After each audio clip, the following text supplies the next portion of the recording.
boy Gabriel Hodder. Matthew Omen. We are all fight, no fight, primal fear. And you're watching BJ and DG Talk Wrestling. Yeah.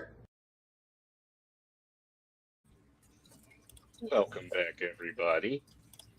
BJ here, DG there. What is up, everybody?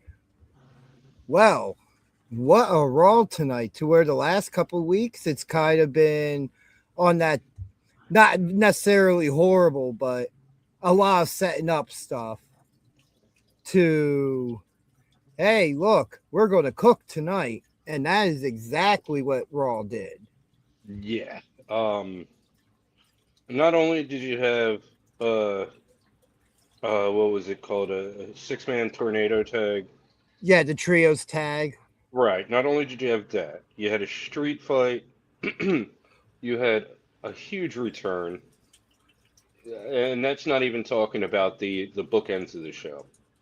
You know, the opener and the closer. I mean, this show was, aside from all the talking at the beginning, even though it did break out into some action, this show was packed. Yeah, it really was.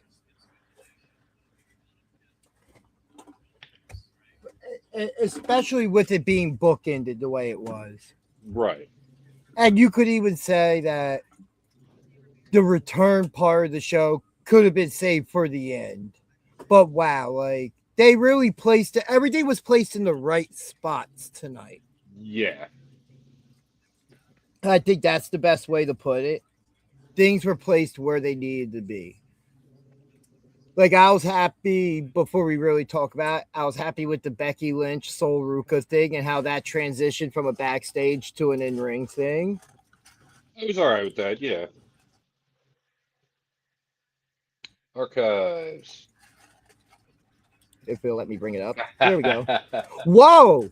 In the chat, Mitch Stein. What's up, Mitch? How are you doing? Yes, it was almost as good as a SPO Live or PWU show. I do have to admit that. But, you hear... We might have some... I was going to say, we now might have some competition at the Pro Wrestling Star Academy now. You hear our enthusiasm talking about a great Raw. Wait till you hear our enthusiasm tomorrow night. Oh, man. Yeah, tomorrow night's going to be really fun. Just real quick, we have Sam Adams, who's been kind of a mainstay recently for SPO at the Pro Wrestling Star Academy. We'll have him on the interview. Also, we'll be running down everything that happened at SPO. Viva la Bill. For once, I got the script written early. The audience wasn't impressed with that.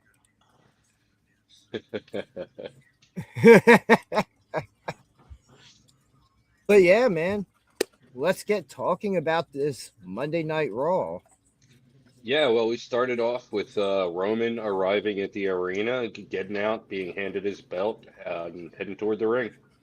You know, it's something that I've noticed with that recently, just real quick, that Roman, I think, is the only champion that does not travel with his World Heavyweight Championship. It's too heavy for him. Can't be any heavier than Cody's belt.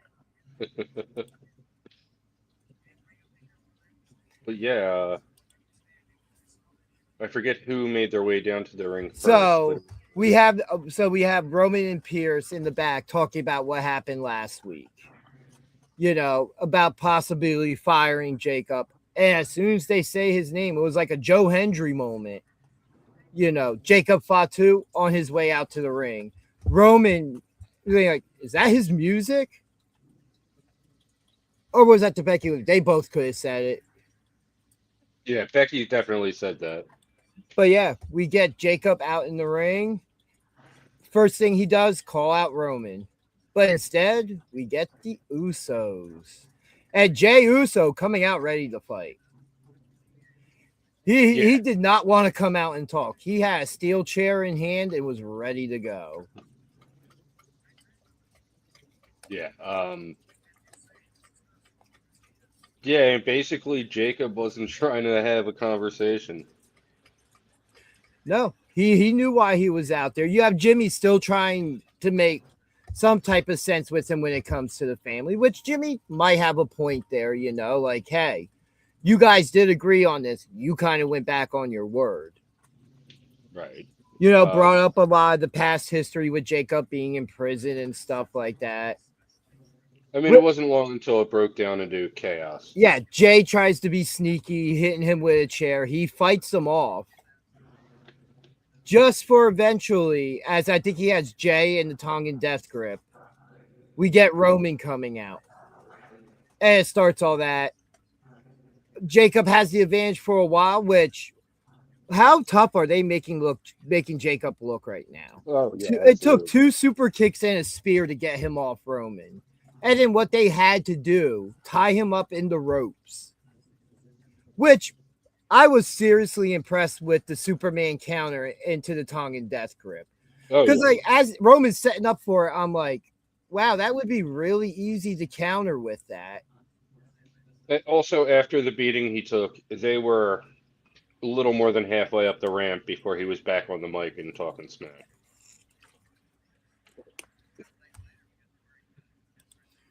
Wicked works. We are in collaboration and working together, but yes, they are also the ones who made our show shirts and make a lot of the talent shirts at SPO and PWU. Just to quickly answer that question. Also a podcast. Yes. We're waiting on some new content from them. But yes, that will be featured here on our channel. So a lot of exciting things to come. But yeah, eventually they get Jacob tied up in the ropes, beat him down. After a Uso splash, we can see the 1D broken out. And then, as you said, as they get to the top of the rope, Pierce is coming out. Pierce is which you would assume he's about to fire Jacob. And as you said, Jacob, not even on his feet, just leaning back against the ropes, challenges Roman to tribal combat. Thank you. You're absolutely right, Mitch. I mean, that's Billboard Billy Gold. See, now that you said his name, I have to play it. It's Mawa Heavyweight Champion, Big Billy Gold! You're watching BJ and DG talk wrestling, and that's gold! That's Billboard Billy Gold! And this is gold! This is Billboard BJ and DG talks gold! Gotta love Billboard Billy Gold. Oh, that gets me every time. And I know that one and Faces I know both by heart. Speaking of Face, the Pharaoh one, which, boy, after the match announcements I saw today, yeah. But yeah, not our fault. Nope, not our fault, not at all. We can't control our guests. But yeah, and as we know by the rules, if somebody in the family is challenged to tribal combat, they have to accept.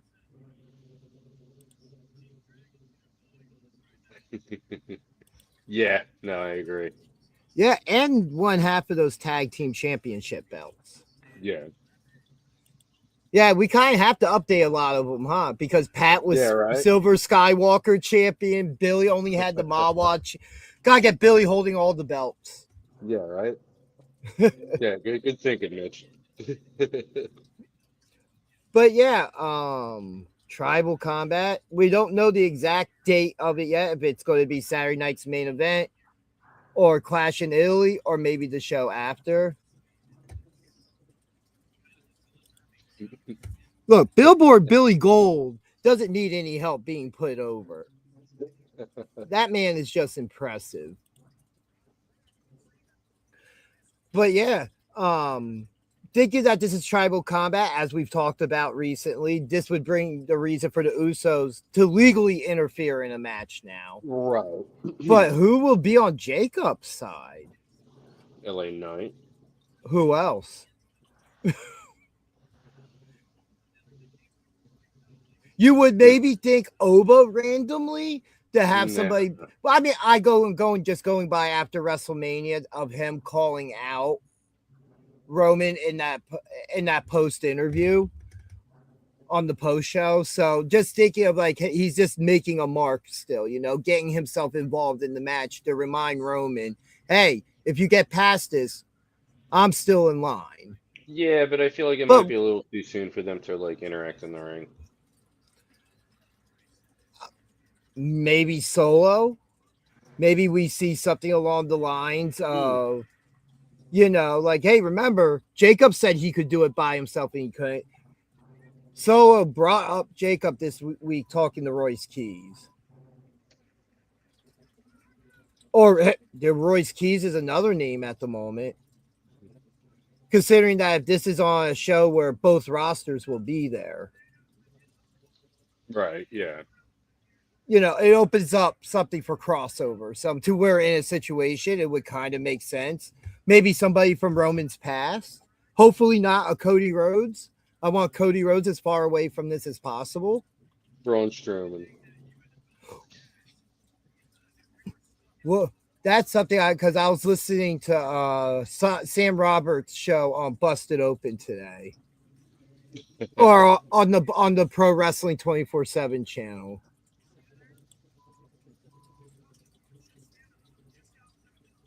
Hey, I'm all for seeing those guys on Monday Night Raw. Right. It's just really hard to sit there and say outside of LA Knight because it looks like they're setting him up to be involved. It's all right, Mitch. We knew what you meant. But yeah, I'm really looking forward to whenever that match takes place. We had a lot of stuff really set up tonight. We had the Finn Balor video package before the street fight with him and JD, which it was a street fight. We saw the return of the Slim Jim table tonight. Yeah, that was an absolute brawl. Yeah, we even see Dirty Dom get involved. I like how the chat is its own isolated thing at the moment. I feel like I'm gonna have to bring this all back somehow on Tuesday. But yeah, Take a power out of everything. But yeah, that was a great street fight to start the show. It really did. Yeah. It really did set the tone for the rest of the show, match wise. Because the opening segment really set the tone for the entire show of everything we saw. Yeah, we had Dom get involved in it, which I love the switch for the 619.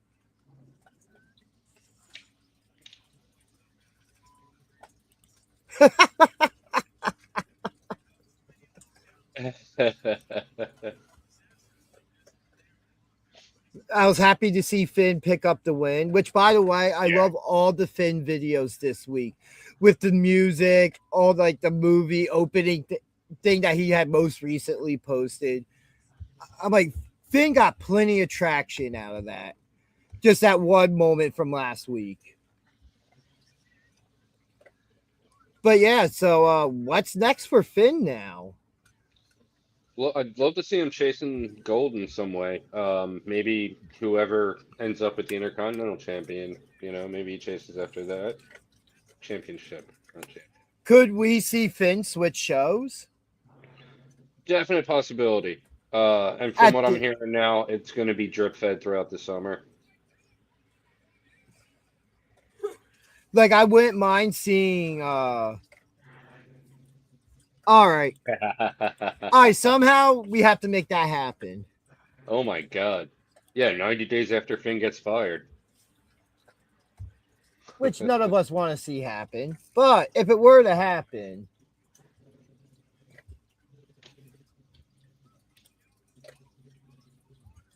all the love in our chat. You feel that love? But yeah, I wouldn't mind seeing Finn and Trick, Finn and Mello. Yeah, there's a lot of options for him on SmackDown that aren't stale yet. Even like Finn Mitch, and Sammy. you totally know who this person is. because I know who this person is. My wife knows who this person is. But yeah, after that match, we got a backstage interview with Seth, which had led to a commercial break, and then we returned with another interview with Sol Ruka. Becky Lynch interrupts, and we kind of touched on it a bit at the top of the show. Sol Ruka did like, you know what? Whatever, and goes out to the ring and calls Becky Lynch out to have their conversation in front of the fans. Yeah, we didn't answer Mitch's question. Well, there. Mitch, it would be no fun for me if I told you. I don't gotta know have the my guy's fun. name. He's just archives,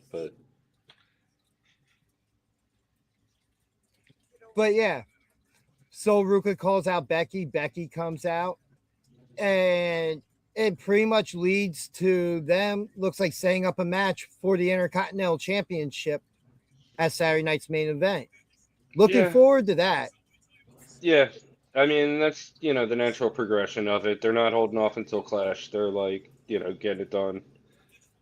I'd like to see Sol win this one. I definitely think she has a shot to. So if there was somebody I would think about at this point to have Becky put over. Oh yeah. It's just a shame that with her being heel, I don't necessarily see her anytime soon going after Liv. Right.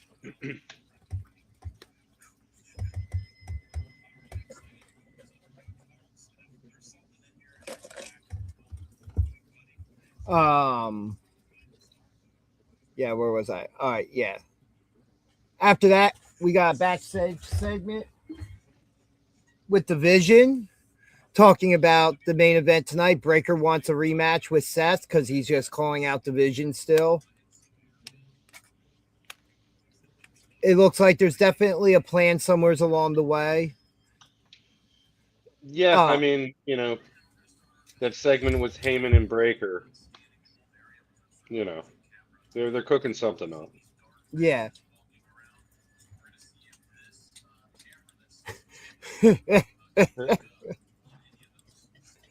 Oh boy, this chat is just as enjoyable at the moment. Yeah, after that, we get a match which I enjoyed, the Trios Tornado match with Los Americanos versus Los Americanos Hermanos. Yeah, it was good to see like the traditional lucha style performed by traditional lucha athletes in the WWE. Yeah, it was just nonstop action this one.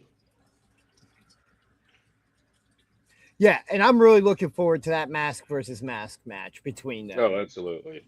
Yeah. Like they've gotten the chance to build this all up between two different brands.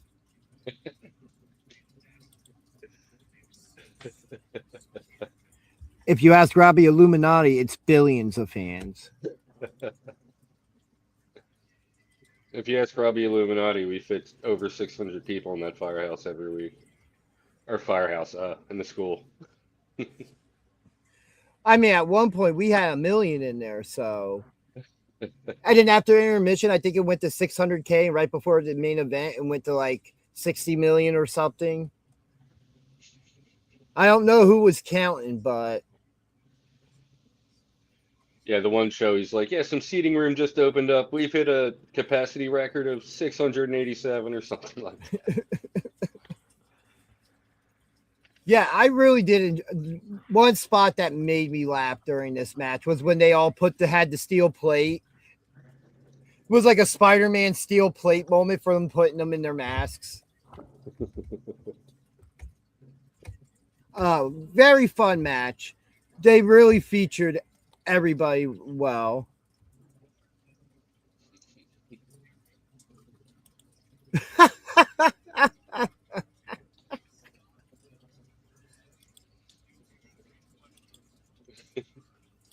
This conversation is great in the chat. I almost just want to stop what we're talking about and do commentary on this. Like, this is absolutely great. It's an awkward situation we're just like eavesdropping on. Are we eavesdropping though? No, true. It is in our chat. But Yeah, after that, we get a backstage interview with the Usos, which also had the return of LA Knight to Monday Night Raw, questioning why they're with Roman again and all that stuff. So,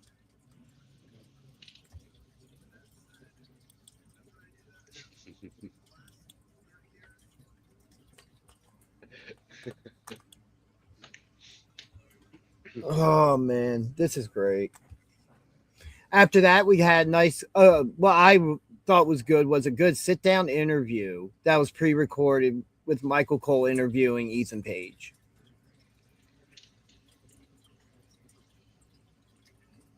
yeah, Cole being, almost 30 years as an interviewer, and Page, Actually, it has been 30 years. has it 96 been was, 30? I think 96 was his debut, if not Okay. 97.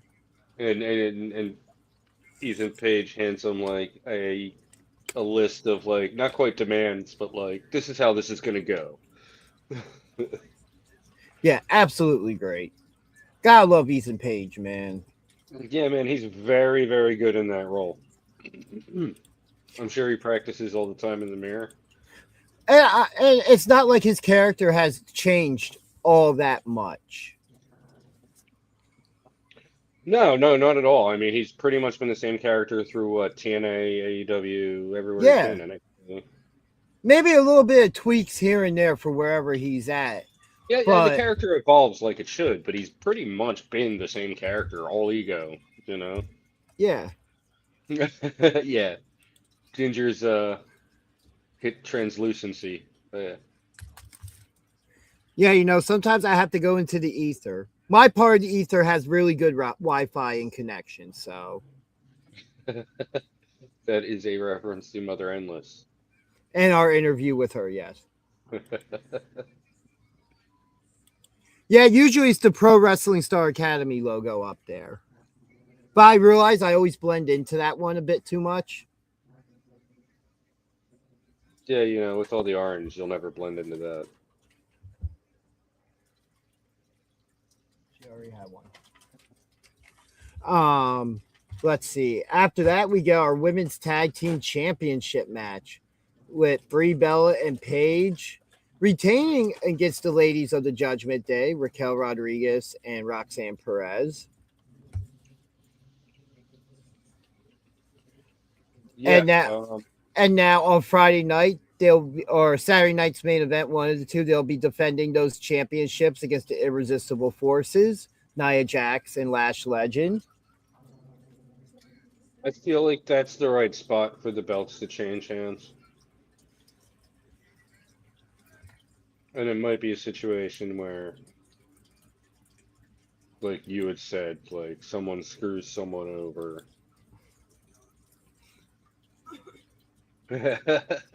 This is why this is great.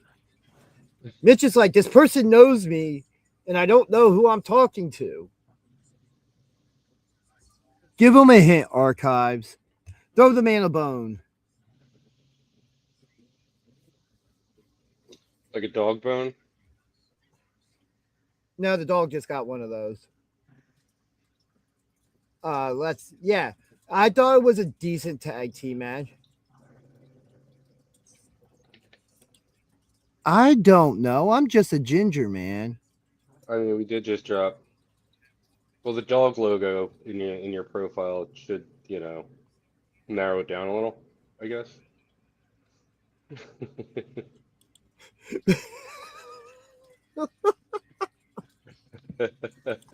Oh man. But yeah, we had Liv Morgan at ringside during this match. They get through the match, champions retain. We have them attacking the champs, which brings out Bayley and Lyra making the save. What was the deal with Bayley's shirt? It looked like she pulled a Rick Blade, took a picture, and just taped it to her shirt the way it was.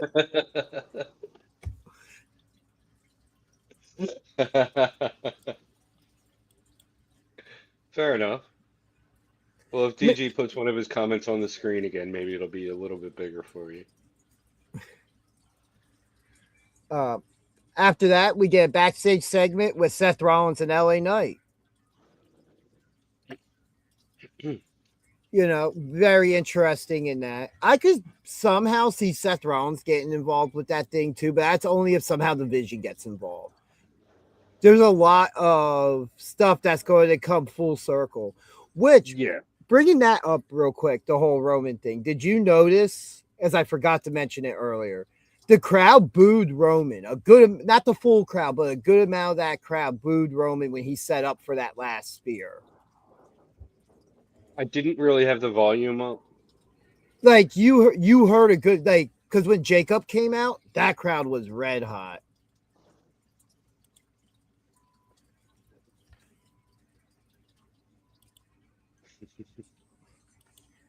Dude, I'm not sure if anybody is when and if anybody watches this back, are they going to be paying attention to us or just waiting for the comments to pop up on screen or following it in the chat? Like, this is absolutely great. We had a decent Penta video package after the Rollins Knight segment.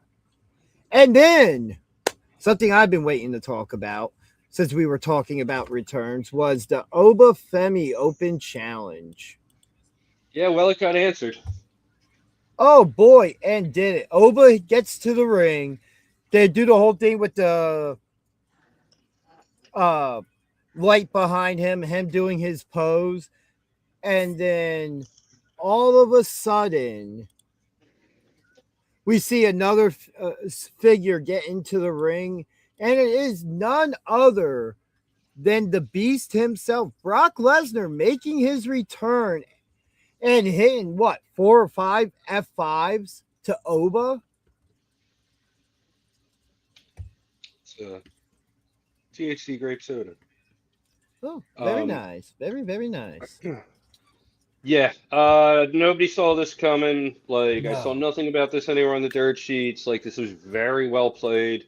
Oh, there we go. Yeah, I popped. I'm sure everyone did. What a moment. Oh, dude, I sat up at the edge of my chair like, what is happening? And like, I'm just you could see in the silhouette that it was Lesnar. You knew it was Lesnar, and then you had to wait as for soon the as lights you to saw come him on. turn. Yeah, as soon as you saw him Yeah. turn to the side to pick Oba up. Because there's not many people the same size as him. Like, if I wasn't thinking Brock Lesnar, one of the people I would have thought of just randomly answering that challenge, Keanu Carver from NXT.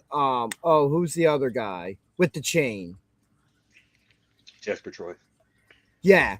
Like, what? Because We had of the that hair. conversation last week.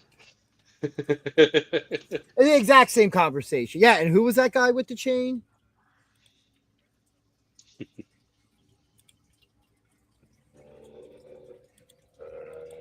And Mitch Stein has figured it out. And that's our show, everybody. Thank you for tuning in. This tastes like a popsicle, like a great popsicle. It's really good. I mean, I'm about to it's say, loaded that with just sounds really good. I'm kind of loaded with jealous. sugar.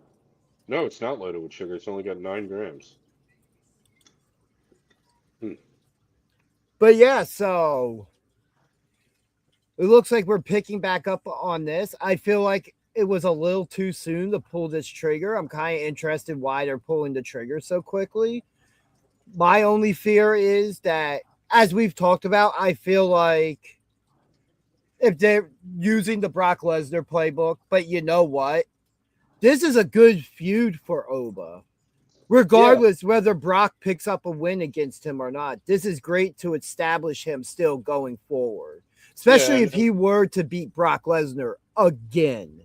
Yeah, like we discussed before going on air, like, I could see this one going either way, but do you want him to look that dominant? You know what I mean? Or do you want to even it out and have a rubber match? You know what? It depends on how they do it. Because like my thing is, all right, we had a normal one-on-one match at WrestleMania. Opened up night 2. Yeah, that was the night 2 opener. Yeah. So, maybe we see some type of stip match, a special stipulation to the match. I don't know if that's really needed with them two. I'm not saying it's needed, but we know Brock Lesnar matches go under 10 minutes. Last man standing. That's would definitely more than 10. Well, no, not necessarily.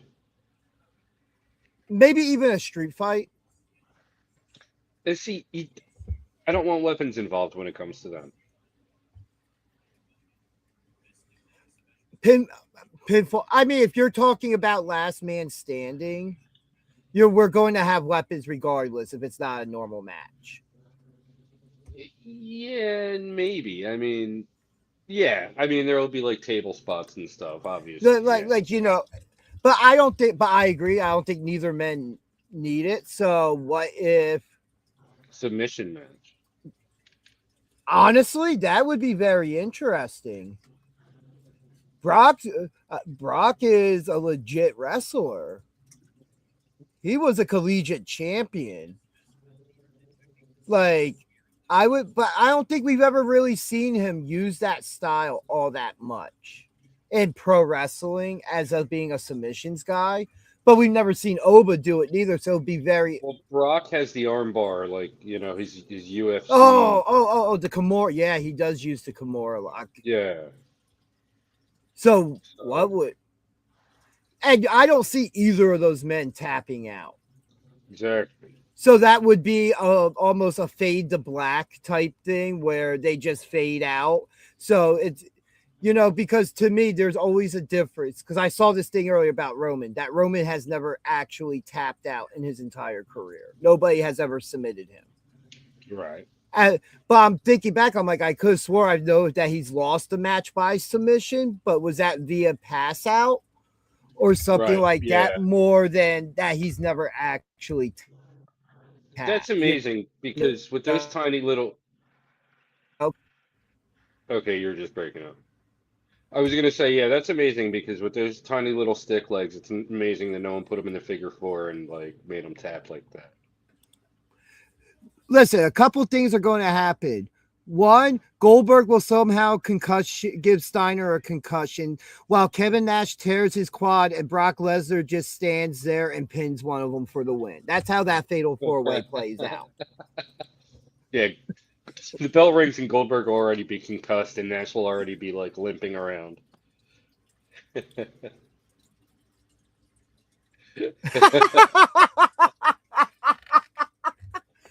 He just switches out like that. I've never seen him do it, but I suspected that. I know he can snap his fingers and disappear though. But yeah, I'm very interested to see where this goes. And I was going to say though, I have one match type that I think, even though Oba might be a little young for it, I think he could hang in it. Hell in a Cell. Yeah, or even a cage match. I say Hell in the Cells. I feel like a normal cage isn't enough to contain the monsters that these men are. Especially that Brock's been built up to be, and that you're building Oba up to be. But I feel like that would be match 3. That might be because in my head I'm like, all right, cool. Brock Lesnar came back. I feel like it's a little soon to where you could have set up a rematch at SummerSlam. But now I feel like Brock Lesnar picks up a win back somehow so that you get the Oba actually retiring Brock this time at SummerSlam and he picks up the big win. Because that makes sense. I like the idea of last man standing or like a submission style match because then maybe not submission, like last man standing, because then Oba doesn't get pinned. He takes he could take the loss, but it's not a pinfall loss. Nobody has yet to pin him on the main roster. He could have his legs handcuffed around the ring post or something. And I will absolutely hate it. Well, because they stole it from SPO. All it's going to do is remind me of when John Cena duct taped Batista's legs around the ring post. I was thinking more of the silver and gold, or the silver death match. What was it? Oh yeah, with Pat. With the rep. Oh, was that the rep? Backseat's first rep. Oh yeah. And they tied JP up. Enough and necessary. Yeah. That was the show. I'm trying to remember the name of the match though. The Silver Circus match or whatever, because it was the last man standing stip for it. Yeah. It was a 3 stages of hell style match. Yep. Yeah. Well, yeah, that's what I'm saying. Like, I could see it ending with like, you know, them like Lesnar like handcuffing him to the ring post or something so he can't get up. So this my question is now, considering Brock just returned, I really don't see them rushing to have this match.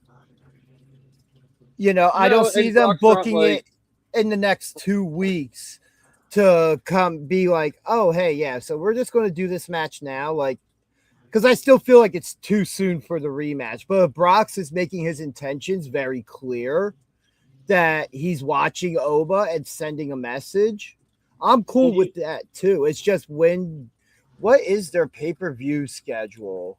You know, Brock's not going to be around all the time. Obviously. I think they have a Saudi show coming up next month. Oh, he's going to want that money. Let's see. Hey, we can hold it at AAA. Triple Mania in the States. Oba Femi versus Brock Lesnar. Because they're all right, so they're getting ready to go on their European tour in June. June, Night of Champions. A match that doesn't have much to it. But like I'm looking at, I don't see any. That would be the next PLE, Night of Champions. Okay.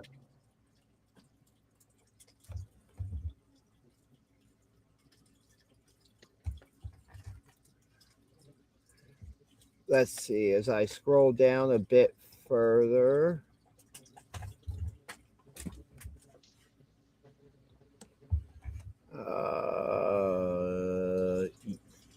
Let's see.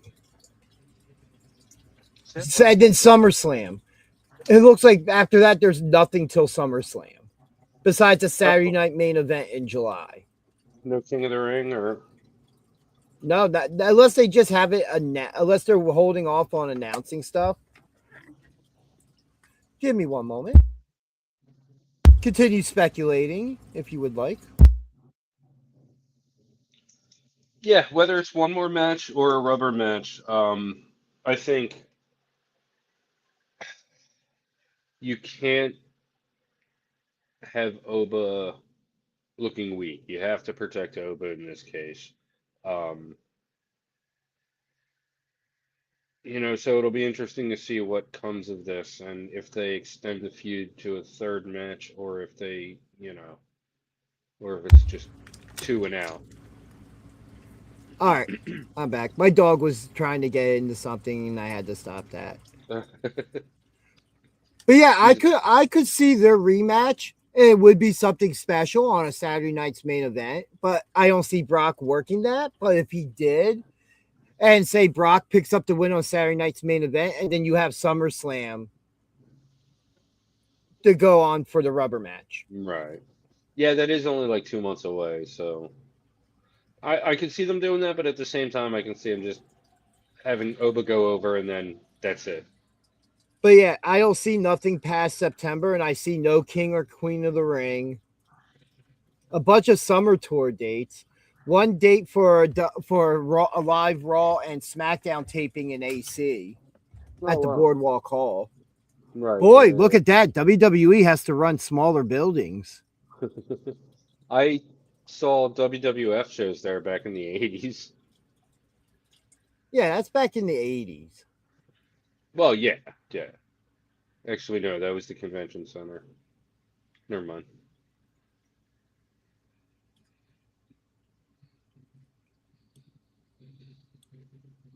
But yeah, so very interesting, as I said, to see where this goes. I feel like the big payoff is SummerSlam, though.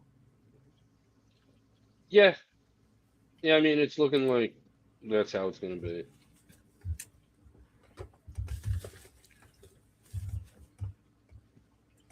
But yeah, everything with that was very well done. A+ segment. Yeah. And then after what the open challenge we did not get, but yet we got some type of challenge. We have a backstage segment, or what was it? Interview with the Street Profits, which turned into Dawkins going to talk to Rollins. And Montez Ford was not happy about that. Not in the least. Yeah, he pretty much said whatever happens out there, don't expect me to come running out and save it. Spoiler alert.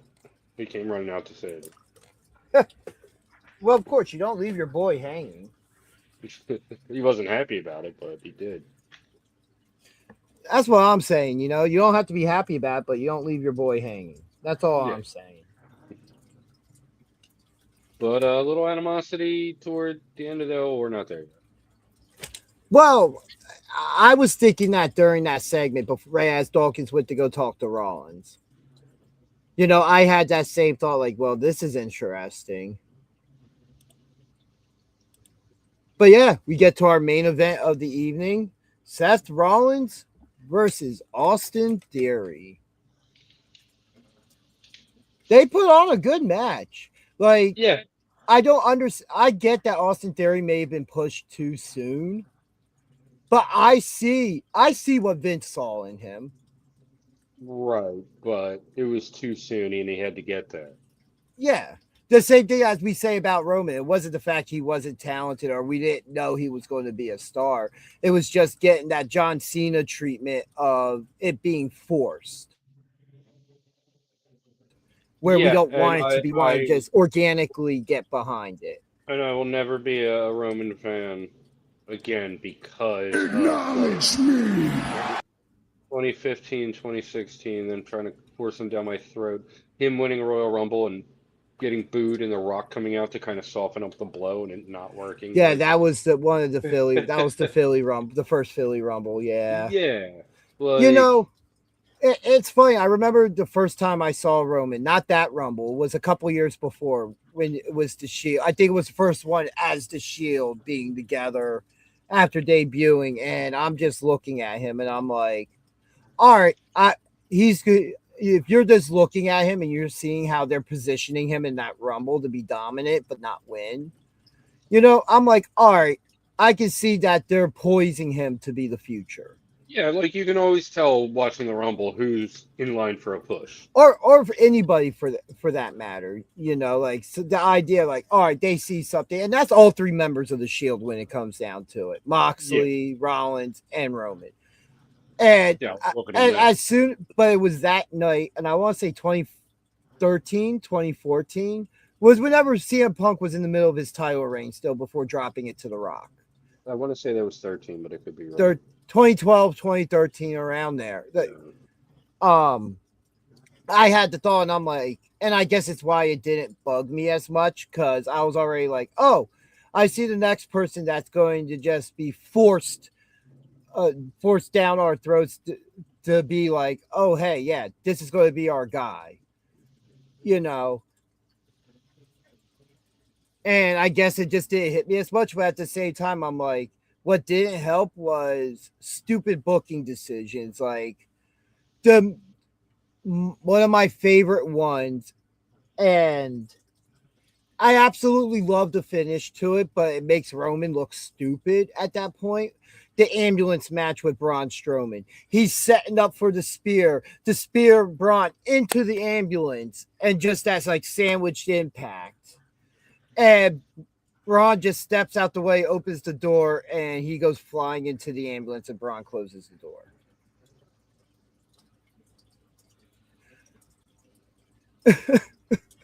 Like, wait, what? It's just one of those things where it's like I really enjoy seeing it because, like I said, it brings me back to that stupid slapstick style humor of like the Three Stooges or Looney Tunes or something, to where it's like it's just fun, for that moment, but it's not something I wanted to see per se in that moment, to where it's like you're not going to do anything with Braun. Roman should have gotten that win. And it was always that back and forth. You had Roman in the main event. Then you bring him back down to the Intercontinental or the United States title. Or you have him in some BS team being a tag team champion for no reason whatsoever. Or have him in a feud over dog food with Baron Corbin. Which was a waste of a feud in the way they booked it for both guys. It was a waste of dog food. I would say my dog could have had it, but I didn't have a dog then, so. Your dog was like -10. But yeah, Seth Rollins picks up that win over Theory. After the match, Logan Paul attacks Rollins. They both start teaming up. Dawkins comes out to make the save. He gets taken out, brings out Montez Ford, which then brings us back almost to a repeat of last week, of a moment that we talked about yesterday on our show and last Monday, of how we perceived the spear that Dawkins took, where Seth Rollins had him and could have pushed him out the way, but instead it looked like he pulled him into the way, as compared this week that Montez Ford pushed him out the way, even though it didn't matter because Dawkins still took a spear right after that. But just that moment, and they made sure to make note of it on commentary as well, Right. that Ford did the opposite. And we have Rollins finally come out, him and Breaker get into it. He takes a spear from Breaker. They were getting ready to set him up on the outside for that big spear. WWE officials come out. Rollins is sitting there still trying to egg him on. And Raw goes off the air at that point. Not long after. A little more animosity between Dawkins and Ford after that spear Oh, also. yes. Yeah. They Because didn't look like they were getting along the best after that. I mean, it's not a team I want to see split up. No. I mean, I would love to see them both solo, but I don't want to see them feud with each other. No. Kind of like a New Day thing where it's like, I want to see them solo, but not, you know. It's not even the New Day thing. Like, I don't want them to fall into that Crime Time thing. Yeah, where they're locked into that and like that's what they are. Yeah. Like you have to at some point like look at least Montez for a singles push. Oh, I think I'm surprised they haven't given him a singles push, even still as a tag team. I mean, you've been hearing it for years now, you know. At least Yeah, I when he have. had the match with Roman on SmackDown. Yeah. Like, that match put him on the map as a singles competitor. Yeah, I would love to see it, but not at the expense of breaking them up. I Yeah. think they have a lot of potential right now as a tag team, and you know maybe another title run, and then you split them up peacefully. Because that's a feud I don't really want to see. I'm not saying it's a feud I don't want to see. I think it's a tired trope. That's The what I mean. way Yeah. tag teams get broken up, because especially for our generation of fans, and even Becky being old enough makes the reference. Who's the Marty Jannetty? Who's the HBK? Right. And what a lot of fans don't. Oh, who's the Marty Jannetty? Okay, yeah. Okay, you said that right. And who's the HBK? Okay, yeah. What did you think I said? I don't know. I don't know. I just had to like process it. Boy, that THC drink's hitting you kind of hard already, huh? Dude, this is only 10 milligrams. I would have to drink like 13 of these. In a row. Yeah. And I would be hitting the bathroom way too much if that were the case. Oh, what was it? Yeah, see, now I don't remember what I was saying, which is rare. Tag team breakups. Oh, yeah, like who's the Marty Jannetty and who's the Shawn Michaels? And a lot of people don't. Anybody that understands the reference, even as younger fans, might not have watched a lot of that stuff. But if you go back and watch a lot of original rocker stuff, especially in order leading up to that moment, even if it's bits and pieces right here, Marty Jannetty was the standout in that tag team. It wasn't Shawn Michaels. Shawn Michaels didn't really start standing out until maybe 6-7 months, maybe a year before When Jannetty got hurt. Yeah, and then we get to the barbershop moment. Right. So, a lot of fans, if they get the reference, they don't really have that full understanding of what makes somebody the Marty Jannetty of a group. Yeah, regardless though, like that trope of like when a tag team breaks up, they have to feud. It's just tired. Amadeus would call himself the Triple H.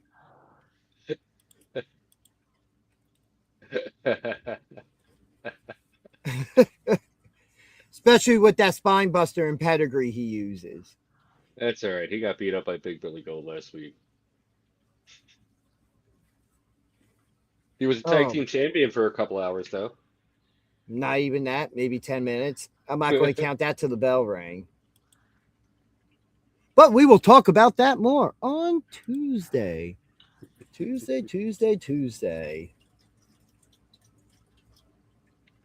A lot of good things happening.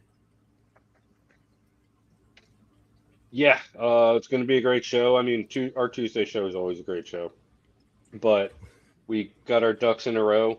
We got our guests lined up, and I got my script done. Unfortunately, there was no clips this week, but I do have footage. I just haven't gotten around to editing it. So maybe later in the week, maybe Wednesday or Thursday, there will be some clips. But no, it's going to be a great show. Absolutely will be. There were 11 matches. We have 2 events to preview. Yeah, there's a lot of good stuff. And just a reminder, tomorrow we will be interviewing Sam Adams. Yes. He made quite the impact, no pun intended, on on SPO lately. In his but less than a month he's been around, but he's definitely made an impression. He went from people absolutely hating him to people actually enjoying hating him. What he That's used a to be fair like, assessment. he used to be like, "Oh, this guy, I hate this guy," and now it's like, "Oh, it's this guy." Boo. Yeah, as well, we'll be talking all the results from Viva la Bill. Yeah. That Plus, we will be that was a talking fun about the show. upcoming event. Who? Skills the Great will be there. SPO. The sit down. Yeah. Which I forgot to add the normal graphic, so that's on me.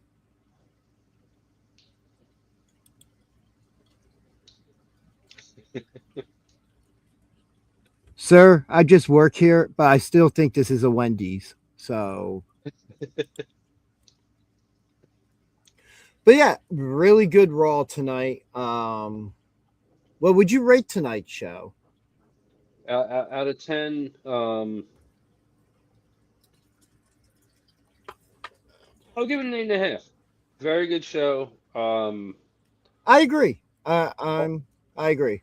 All the matches were quality. There was some like hardcore stuff which you don't always see. There was some lucha stuff which you don't always see. There was a huge return which nobody saw coming. There were low points. I wasn't really a fan of the women's tag team title match, and That was the low point of the night. I'll openly admit that. And nothing against them at all. It's just with everything else that happened on the show that gets lost in the shuffle a little bit. And it felt very segment heavy. Everything felt like it was in the right place. Agreed, yeah, but I mean, I don't know, just like a month ago I was complaining about WrestleMania and where's the backstage interviews, and now it's like, what's with all these backstage interviews?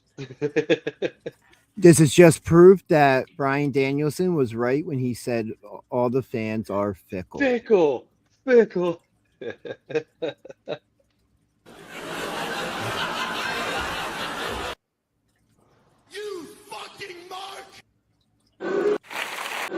Now, look, they don't know whether they want to. They don't know whether they want to cheer or boo. Damn fans. Yeah, and he's right. They got what they want and they hate it. But yeah, I agree. Eight and a half tonight out of 10 for them. They really, like I said, everything felt placed in the right spot. Yeah. It felt like it wasn't, for me, not necessarily segment or like backstage stuff heavy, because it felt like they did a nice thing of a couple segments, interview. We had the sit down interview, which Right, I that broke it up enjoyed. a little bit. Yeah. We had the Sol Ruka thing with Becky Lynch interrupting that turned into being in front of the fans in the ring. So it's kind of a combination of two, one that bled into the other, which was perfectly fine. You do that a bit more often, I'm kind of a bit more okay, but you can't kill it and do it every week. Yeah. You know, it's like always showing somebody walk. It's been a couple weeks since we've seen somebody actually walking through Gorilla.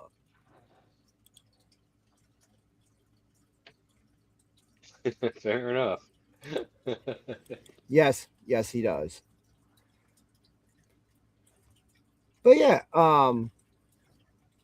is it this Sunday? There will be no show. We're going to discuss whether we do a Saturday show, which we're probably going to talk about after this. But we do have again Indie Spotlight tomorrow. Pop that graphic back up. Isn't there wrestling Saturday too? No, Friday and Sunday. I really got to start putting this stuff in my calendar. That's all I'm saying. The following week. I feel like there is a show the 23rd. Maybe not at the PWSA. Well, those are the shows I got to worry about. So No, I know. I mean, there's definitely, I know Mawa's the 30th. I thought Mawa was 30. Yeah, Mawa. I thought they were the 30. No, they are the 30th. You might be thinking about that weekend. No, the 23rd definitely stands out because I feel like there was a show the 16th I was supposed to go to too, but I couldn't remember what it was. I have a bunch of match graphics saved. I don't know. That's not for me to figure out at the moment. What I'm going to figure out at the moment is what I'm about to order from Domino's. From Domino's. Yeah, I keep putting off food shopping and it ends up with me eating Domino's almost every night.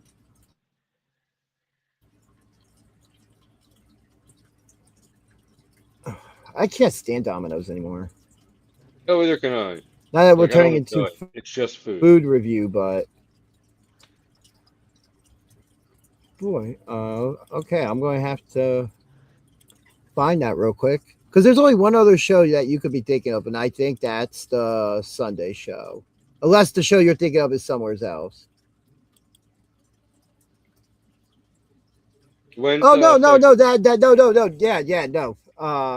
Friday and Saturday. So we can't do a Saturday show. Yeah, Fight for Fight for Lindenwald. That's what I was about to say.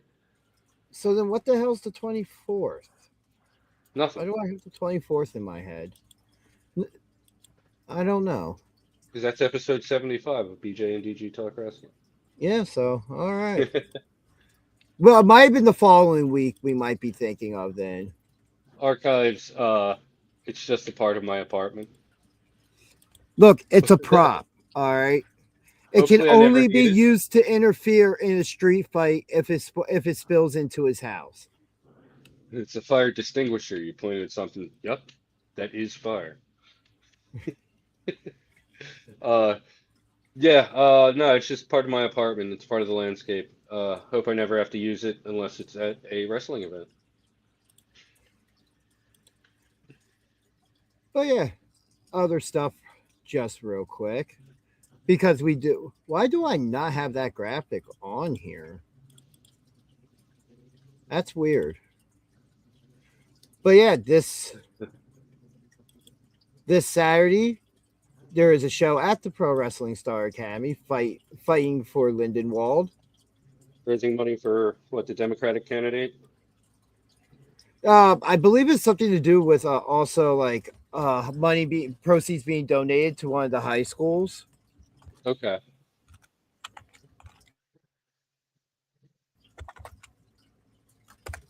Well, I spelled that wrong, but it doesn't matter.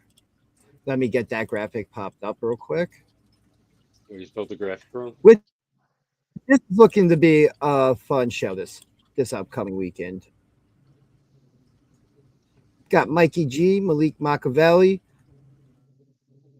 SPO, and one half of the PWU Tag Team Champions, Billboard Billy Gold, Kid Legend, and then you see Amadeus and Sam Reaper there. Yeah, And Sam Reaper might not make it to if that Sam show. Reaper survives this Friday.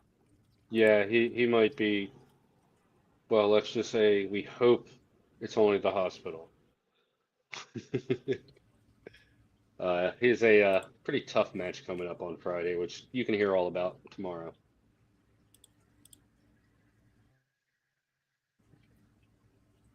Yeah, we should, but Yeah. You know how much trouble I have remembering dates now? I know Mawa's the 30th. I already So said much that. stuff that it's always in flux and changing. PW's the 31st. Oh yeah, and then also at the Pro Wrestling Star Academy, That's July SHP opening day, Sunday, July 12th. There's an ISPW show in Wildwood that's coming up in June that I have to look into. Yeah. And then beginning of next month, we have Ladies Night Ladies. with Kaiju Pro Wrestling and SPO. June 14th, Camp Carney with Sideshow Pro, which yours truly are sponsors of.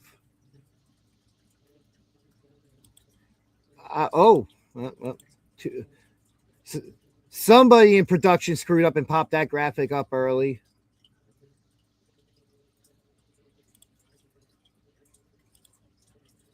But yeah, I think that's all we have for tonight. BJ's just trying to keep a straight face here. I didn't see what it was. Oh no, I accidentally popped this up too soon. Oh, okay. As I was going to click off the sponsor one, I misclicked. Yeah, I'll have some of the match graphics up of stuff that's been announced for Sideshow Pro as well. Hopefully tomorrow, be able to have some of those up. And as always, we'll show some footage from the shows. And if you haven't seen Viva La Bill yet, scan this QR code. Go to the SPO Wrestling YouTube page, subscribe, and watch the show. And then join us 6 o'clock tomorrow night where we will be talking about it. And then, of course, don't forget to give us a follow. Instagram, Twitch, here on YouTube or Twitch, whichever way you're looking. We have Facebook as well.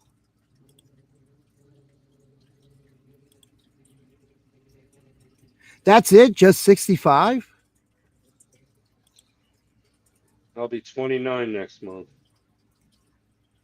Dude, I'll be 25 again for the 28th time at the end of this year. So if anybody wants to do that math, feel free. No. Feel free. But yeah, a lot of exciting stuff coming up this summer, just to kick off the summer. A lot of shows that somehow we're going to go to. Also, don't forget to give our partners in crime at Wicked Works Podcast to follow as well. Again, a lot of exciting stuff that we're planning on coming soon with some stuff for where we can't get to where one of our co-hosts, Danny Ora, goes. So hopefully we'll be having other events to talk about. A lot of fun stuff to run down. Yeah, expanding our reach a little bit. Hey, eventually you got to. Yep. You know, even though our home will always be with PWU and SPO. I was about to say, I'm just wearing a Batman shirt. So close enough, though, because we have Batman stuff around, so it works. Yeah. One of the founders, a very big Batman fan. I think everybody almost is. Well, a few of the founders, actually. Yeah, come to think of it. I was thinking about one in particular. Yes. The one with the tattoos. You know that really narrows it down a lot. Oh yeah, come to think of it. But yes, You can find everybody, that Archives, and Mitch specifically for being in the chat tonight, and everybody else that does watch this. Thank you for tuning in. And if you're watching this in post, comment below. Let us know if we missed anything, or let us know your opinion of the shows and everything tonight, of all the matches and stuff like that. We Tell us want to how hear wrong your we are. opinion. Yeah. If you got to put us in our place because we missed something, put us in our place. Let us know we were the drizzling shits. And, we'll send MJF personally to your house to call you. Not really. We don't have that type of money. But if we did, how cool would that be? We might be able to send Billy Gold to your house.